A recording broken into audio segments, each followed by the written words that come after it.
নমস্কার বন্ধুরা। এখন বাইরে বেরোলেই কখনো মেঘ কখনো রৌদ্র, আর এই মরশুম চেঞ্জের সাথে সাথেই আমাদের স্বাস্থ্যেরও চেঞ্জেস শুরু হয়ে গেছে। কখনো জ্বর, কখনো সর্দি, কখনো কাশি। আর এখন জ্বর সর্দি কাশি হলে মুখে একেবারেই কিছু রুচি হয় না। আর এই জ্বর সর্দিতে একটু ঝাল ঝাল খেতে কারই না ভালো লাগে। তাই আমি খুব সিম্পল প্রসেসে একটা চিকেন ফ্রাই করছি। একেবারেই বেশি তেল লাগবে না।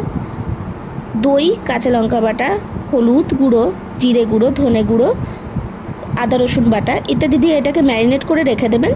একটু গোলমরিচ আর সাথে পারলে গোটা রসুন একটু কুচো কুচো করে সেই চিকেনগুলোর মধ্যে দিয়ে দেবেন। গোটা রসুন আমাদের স্বাস্থ্যের পক্ষেও এমনিতেও উপকারী, আর জ্বর সর্দি কাশি কমাতেও বেশ সাহায্য করে, শরীরকে গরম করে। কিছুক্ষণ ম্যারিনেট আধ ঘন্টার মতো হওয়ার পরেই প্যানের মধ্যে তেল দিয়ে সেগুলোকে দিয়ে ফ্রাই করে নেবেন। খুব সামান্য তেলেই দেখবেন এইগুলো ফ্রাই হয়ে গেছে। মাংসটা নরম না হওয়া অবধি ঢাকা দিয়ে এপাশ ওপাশ করে সেইটিকে সেদ্ধ হতে দিয়ে দেবেন। সর্দির মুখে একটু ঝালঝাল এই চিকেন কিন্তু খেতে সত্যিই খুব সুন্দর লাগবে, আর এটা যথেষ্ট হেলদিও। তাই আপনি এই জ্বর সর্দিতে কী কী খাচ্ছেন, কী কী রেসিপি তৈরি করছেন, আমাকে অবশ্যই কমেন্টে জানাতে কিন্তু ভুলবেন না। আর আমার চ্যানেলটিকে অবশ্যই সাবস্ক্রাইব করবেন আরও নতুন নতুন ভিডিও দেখার জন্য।